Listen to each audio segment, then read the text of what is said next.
की तरह आज फिर सड़कों में और गाजीपुर के लिए रवाना हो रहे हैं अभी किसान आंदोलन के लिए। लेकिन आज चूंकि बजट डिक्लेयर हुआ है 2021, तो दोस्तों आप लोगों से एक बार आना ज़रूरी है और एक बार और बेहतरीन बजट, बहुत ही बेहतरीन लाजवाब ऐसा बजट जो आपने ना कभी पहले सुना होगा ना देखा होगा और वो आपको फिर देखने मिला। ठीक उसी तरह जैसे नए नए जुमले हर बार की तरह आ जाते हैं, इनके पास एक से एक बेहतरीन जुमले होते हैं दोस्तों, बेहतरीन जुमले। कभी अच्छे दिन, कभी काला धन, कभी जीएसटी, कभी पाकिस्तान की टिड्डी और आज एक लेटेस्ट एक ऐसा बजट जो पूर्णतः लोगों के लिए फेल, जिसमें कुछ भी नया नहीं, अपितु जो लोगों ने सोचा था कि कुछ हो सकता है कि ये केंद्र की जो सरकार है वो अपनी कुछ गलतियों को शायद सुधार लेंगे, लेकिन वो कुछ देखने नहीं मिला, बल्कि आज उन्होंने असली अपना चेहरा दिखा दिया। कुछ भी नया नहीं, कुछ भी नया नहीं। इनकम टैक्स के लिए कोई स्लैब नहीं। कोरोना में जो लोग चले गए, गुजर गए, जिनका काम छूट गया, बिजनेस टूट गया, काम पीछे रह गया, उनके लिए कुछ नहीं। हाँ, एक नई चीज जरूर आई है बजट में, आप सुनोगे तो बहुत अच्छा लगेगा आपको। मुझे बड़ा मजा आया जान के कि मोबाइल्स के रेट बढ़ेंगे, मोबाइल के पार्ट्स के रेट बढ़ेंगे, चार्जर के रेट बढ़ेंगे। क्यों? क्योंकि मेक इन इंडिया को बढ़ावा देने के लिए इंपोर्ट टैक्स बढ़ रहा है, इंपोर्ट ड्यूटी। मतलब मेक इन इंडिया टेक्नोलॉजी अगर बढ़ाई जाए तो बाकी सारी चीजों का रेट बढ़ जाएगा। कितना बेहतरीन बजट पास किया है निर्मला सीतारमण जी ने। और एक मजे की बात देखिए, इस बार बजट का पेपर नहीं छपा, निर्मला जी ने टैब पे उसको डिक्लेयर किया। उनका कहना था कि कोरोना काल में सोशल डिस्टेंसिंग को मद्देनजर रखते हुए बजट को हम टैब में दिखाएंगे। What a joke. ये बीजेपी की अर्थ जो हमारी जो फाइनेंस मिनिस्टर है वो कहती है कि सोशल डिस्टेंसिंग के मद्देनजर रखते हुए बजट का पेपर नहीं प्रिंट करेंगे, हम लोग टैब से बजट देखेंगे। तो ये जो बीजेपी की रैलियां होती है उसे भी टैब पे कर लेते, वर्चुअल कर लेते सेमिनार। ये शांति निकेतन बंगाल में जो आप लोगों ने तांडव मचा रखा है बीड़म भाड़ करके, कोरोना तो फैलेगा नहीं। सोशल डिस्टेंसिंग एक तरफ से आप बोलते हैं सदन में मेंटेन करने के लिए ताकि लोग पढ़ के आए ही ना, लोगों को डिटेल मिले ही ना, और आप लोग उसका एक अच्छे तरीके से शोर मचाएं। लेकिन मैं एक बात बोलना चाहूंगा दोस्तों, जिस तरीके से जुमला चल रहा है, आज वो कहते हैं कि जो 75 साल के ऊपर हैं, the people who are above the age of 75 years, pension वाले, उनको इनकम टैक्स फाइल करने की जरूरत नहीं है। माननीय मोदी जी एक बार बता दीजिए 75 साल से ऊपर आजकल जीता कौन है? कितने लोग जीते हैं? निर्मला जी आप ही बता दीजिए, आपके परिवार में कितने लोग हैं जो 75 साल की उम्र के ज्यादा लोग जीते हो? अरे उनसे भी टैक्स ले लीजिए गुरु, उनको क्यों छोड़ते हैं? बीजेपी की गवर्नमेंट की तो इनकमिंग ही है, आउटगोइंग थोड़ी ना है। आप एक बात सोचिएगा दोस्तों, कितनी विचित्र बात है। वो कहते हैं कि 75 साल के ऊपर के जो पेंशन वाले लोग हैं उनको इनकम टैक्स फाइलने की जरूरत नहीं है, मत फाइल करें। अरे 75 तक आजकल जीता कौन है भाई? आजकल तो युवा मर रहा है, जॉब आप देते नहीं है, जॉब के ऊपर कोई बात ही नहीं है। कोरोना के ऊपर आप कहते हैं, वैक्सीन के ऊपर 35,000 करोड़ का आपने बना दिया बजट। अरे कोरोना के दौरान जो लाखों करोड़ों परिवार बर्बाद हो गए, उनके ऊपर कितना करोड़ का बजट है? जरा वो भी तो बता दीजिए। उनके लिए कितना करोड़ का बजट बनाया आपने, ये बता दीजिए एक बार, पता चलेगा। हेल्थ वर्कर्स के लिए कितना करोड़ का बजट बना दिया है, स्टूडेंट्स के लिए कितना करोड़ का बजट बना दिया है, गवर्नमेंट के कॉलेजों में स्कॉलरशिप की कितनी राशि बढ़ा दी गई है, वो बता दीजिए। आप कहते हैं लेह में यूनिवर्सिटी बनाएंगे, बहुत अच्छी बात है। लोगों को बता दीजिए लेह में, लद्दाख में जो है वहां की पॉपुलेशन कितनी है। एक बार बात कीजिए ना बिहार की, उत्तर प्रदेश की और अलग मध्य प्रदेश की, छत्तीसगढ़ की, वहां कलकत्ता के लिए, वेस्ट बंगाल के लिए, उनके लिए यूनिवर्सिटी डिक्लेयर कीजिए ना भाई। लद्दाख के लेह की कितनी जनसंख्या है, आप उनको दीजिए, मैं मना नहीं करता, मुझे अच्छा लगा। लेकिन आप उनको हाईलाइट कर रहे हैं, और जहां देश की सबसे बड़ी जनसंख्या है, बिहार, बंगाल, झारखंड, उड़ीसा, उत्तर प्रदेश, इनके लिए कितने यूनिवर्सिटीज के लिए आपने प्रोग्राम बनाया, जरा वो भी हमें बता दीजिए। दोस्तों एक जुमले वाला बजट है। आप सोचिए, वो कह रहे हैं कि गाड़ियों के रेट सस्ते हो सकते हैं, ये नहीं कि हो गए, हो सकते हैं, लेकिन इन्वर्टर का रेट बढ़ जाएगा। सोचेगा, इलेक्ट्रॉनिक्स का रेट बढ़ेगा, मोबाइल का रेट बढ़ रहा है, मोबाइल के इधर मेक इन इंडिया की बातें बड़ी बड़ी डींगे हाकी जा रही है, बिगुल बजाए जा रहे हैं। हम देश को 5 ट्रिलियन बिलियन डॉलर, पता नहीं बिलियन ट्रिलियन ट्रिलियन और कितने सारे नए वर्ड इजाद कर देंगे ये लोग, बराबर। लेकिन हमारे एफडी के ऊपर इंटरेस्ट की बात नहीं हो रही है, बैंकों के ब्याज दरों को घटाने की बात नहीं हो रही है, इनकम टैक्स के स्लैब को घटाने की बात नहीं हो रही है, और तो और पेट्रोल और डीजल में सेस लगा दिया गया है। सोचिए कितना क्रमबद्ध तरीके से गवर्नमेंट काम कर रहा है और कह रहे हैं कि फिलहाल ग्राहकों को इसके ऊपर कोई फर्क नहीं पड़ेगा। अरे हमें मालूम है, अभी क्यों फर्क पड़ेगा, आप तो डाल देंगे और धीरे धीरे झटका दे देंगे। यही तो आपकी नीति है, बीजेपी की पूरी पॉलिसी यही तो है, घर घर से हर चीज को लूट लेना। और क्या आपकी पॉलिसी, हमारा सब कुछ ले चुके हैं। आप कहते हैं वैक्सीन के लिए 35,000 करोड़, अरे उन लाखों करोड़ों परिवार के बारे में कितने का बजट है जिनका बिजनेस क्रैश हो गया? एम्प्लॉयमेंट के लिए कितना बजट है? 2018 से 2021 तक एसएससी के बच्चे, एनटीपीसी रेलवेज के जॉब के जो बच्चे हैं जिनको नौकरी नहीं मिली है, उनके लिए बजट दे दीजिए ना, महीने के एक स्टाइपेंड दे दीजिए 3 साल का, पता चलेगा ना। आप कहते हैं बंगाल में सेंट्रल की पॉलिसी लागू नहीं है, अरे पूरा इंडिया में तो फोर्सेस की पॉलिसी लागू है ना, कर दीजिए एनपीएस आपके एमपी एमएलए की। आप इस बजट में इनकम टैक्स लागू कर देते एमपी एमएलए और मिनिस्टर्स की, नहीं कर पाए मोदी जी, नहीं कर पाए निर्मला सीतारमण जी, आपके हाथ बांध दिए थे किसी ने।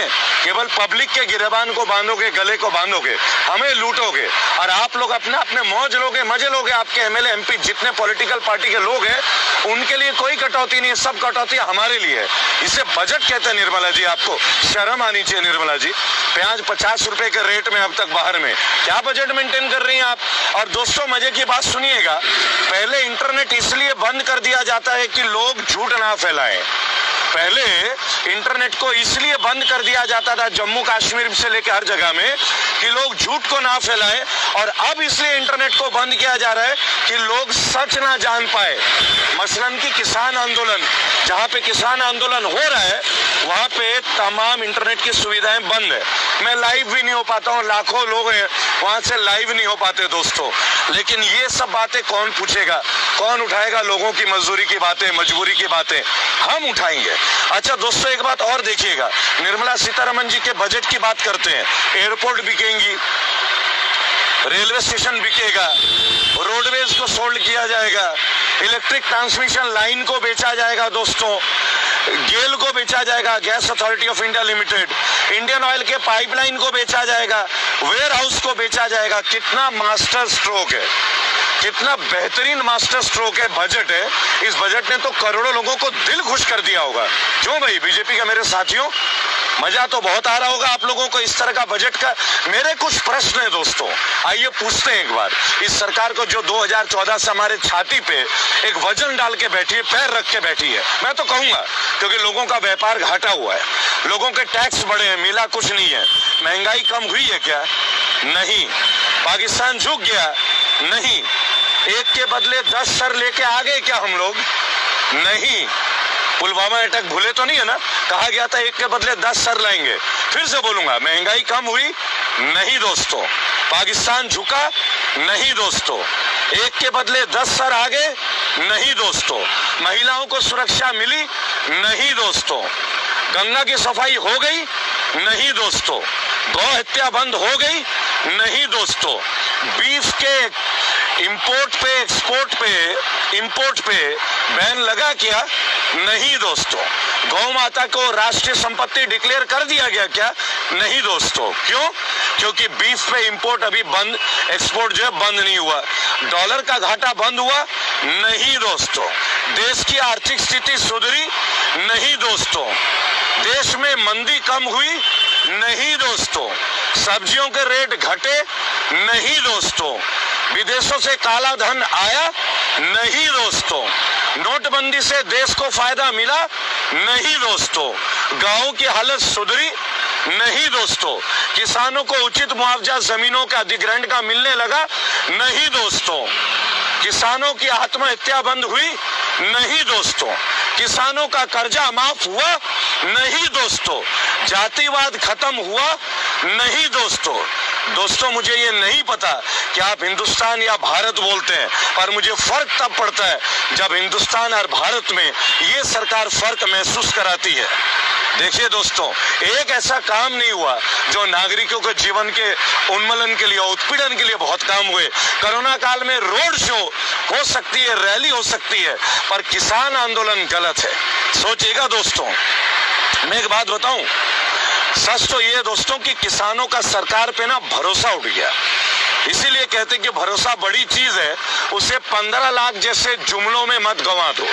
वो जो जुमला था ना 15 लाख आएंगे, किसानों का आपके ऊपर भरोसा बहुत पहले उठ गया मोदी जी, बहुत पहले उठ गया, आज की बात नहीं है। और मजे की बात सुनिए दोस्तों, अगर 40 सीट वाला विपक्ष किसानों को भड़का रहा है तो 300 सीट वाली ये जो भाजपा की सरकार है, इसे चुल्लू भर पानी में डूब मरना चाहिए। 40 सीटों वाली विपक्ष जो है वो भड़का रहा है किसानों को, ये बीजेपी के बड़े बड़े नेताओं का कहना है दोस्तों। और 303 सीटों वाली बीजेपी की जो बहुमत है, फिर वो क्या कर रहे हैं? अब सोचिए दोस्तों, बीएसएनएल अगर कमा रही होती तो देश के काम आता, लेकिन जियो अगर कमा रही है दोस्तों तो अंबानी और उसके चौकीदार के लिए। अब भी नहीं समझे आप कि कहां पे इशारा जा रहा है।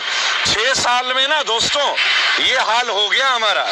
अगर गलती से इनको 60 साल दे देते ना तो केले के पत्ता अपने कमर में बिछा के झिंगा लाला हुर हुर, झिंगा लाला हुर हुर ये करते हुए घूमते हम लोग सारे। ये आपको सच्चाई बता रहा हूं। और एक बात बता दूं दोस्तों, अनपढ़ होना बुरी बात नहीं है, लेकिन अनपढ़ होके विश्वगुरु बनाने के जुमले देना ना, ये अत्यंत बुरी बात है। आप एक बात सोचिए, प्राइवेट मंडी की क्या जरूरत है दोस्तों? क्या पहले चावल खरीदे नहीं जाते थे? क्या आईटीसी वाले पहले चावल नहीं खरीदते थे किसानों से? क्यों दोस्तों? क्या तंबाकू नहीं खरीदते थे? अलग से क्या जरूरत है प्राइवेट मंडी बनाने का? एमएसपी की क्या जरूरत है? किसानों से फसल खरीद के एमआरपी पे बेच दो ना और प्रॉफिट बांट दो देश को और किसानों को, बात खत्म। लेकिन ये करना नहीं है ना। मैं आपको एक बात बता दूं, 70 साल में ये पहली सरकार आई है दोस्तों जहां सरकारी तंत्र फेल हो गया है। तमाम सरकारी संस्थाएं बिक रही हैं और प्राइवेटाइज हो रही हैं। अगर देश तरक्की कर रहा होता ना, मेरे बीजेपी के तमाम दोस्त और साथी और मेरे युवा भारतीयों, तो सोचिएगा, देश अगर मजबूत हो रहा होता तो हमारा सरकारी तंत्र भी मजबूत होता। हमारी सरकारी तंत्र को प्राइवेटाइज करने की इतनी जल्दी क्या करने की जरूरत थी? और मैंने एक बात बोलूं, देखिए भगत सिंह ने तो अपनी आवाज उठाने के लिए फांसी लगा ली थी ना दोस्तों। हमारा आप 1-2 पोस्ट भी नहीं कर सकते क्या? बताइए, या यूएपी के नाम से डर ही रहेंगे? अब मैं आपको एक बात बता दूं, सरकार ने किसान आंदोलन के ये जो मौका है ना, अर्नब गोस्वामी, पुलवामा, बालाकोट का जो चैट है, उसे ढकने के लिए अब जीडीपी की बातें नहीं करते, रोजगार की बातें नहीं करते, एसएससी के बच्चों की बातें नहीं हो रही है, एनटीपीसी रेलवे की नौकरी और यूपीएससी के तमाम चीजों के बारे में बातें नहीं हो रही है दोस्तों। आखिर किस मुंह से बात करेंगे? नौकरी इनके पास है ही नहीं। अगर अर्नब की जगह राहुल गांधी की कोई बातचीत अभी लीक हो गई होती ना, मीडिया छाती पीट पीट कर रोती, समझ रहे ना दोस्तों। लेकिन ये तो अर्नब है, अर्नब गोस्वामी, बीजेपी के खासम खास गोदी मीडिया के ब्रांड एम्बेसडर। थूकता है भारत तुम पे, थूकता है। अब एक बात बताओ, इसे अप्रत्यक्ष लूट नहीं कहेंगे तो क्या कहेंगे? गाड़ी में लगी हुई नंबर प्लेट को हटा के अब नई नंबर प्लेट लगवाओ, फिर पैसे खर्च करो। मतलब नंबर प्लेट जो है वो गलत है, अब नया नंबर, हाई सिक्योरिटी प्लेट। आप कोरोना काल में देखो सरकार ने पैसे कमाने के क्या तरीके अपनाए। फास्टैग 500 रुपए में लगने लगे, 250 रुपए उसमें जमा रहते थे, 250 रुपए की वैल्यू मिलती थी, वो गवर्नमेंट को चली गई। अब वो पता नहीं उस पैसे का क्या होता है नहीं होता है दोस्तों, है ना।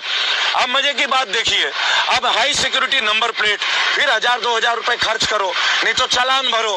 कोरोना के नाम पे 2-2 हजार का चालान, जीएसटी 1-1 लाख 5-5 लाख हजार करोड़ का इनको फायदा हो रहा है दोस्तों। और अगर हम लोग बात उठाएं, हम रेबल हैं, आप सभी रेबल है दोस्तों, तो हम लोगों को नक्सलवादी, टुकड़े टुकड़े लोग गैंग के सदस्य बता दिए जाएंगे। अब आप सोचिए दोस्तों, क्या 2022 और 2024 में इस लुटेरी सरकार को आप लोग आने देंगे? मैं तो नहीं आने दूंगा। मैं अपने हिस्से की जिम्मेदारी निभा रहा हूं और बीजेपी को वोट नहीं दूंगा और पूरा जान लगा दूंगा पूरे देश में लोगों को अवेयर करने में कि इस पार्टी को उखाड़ फेंके देश से। जय हिंद, जय भारत।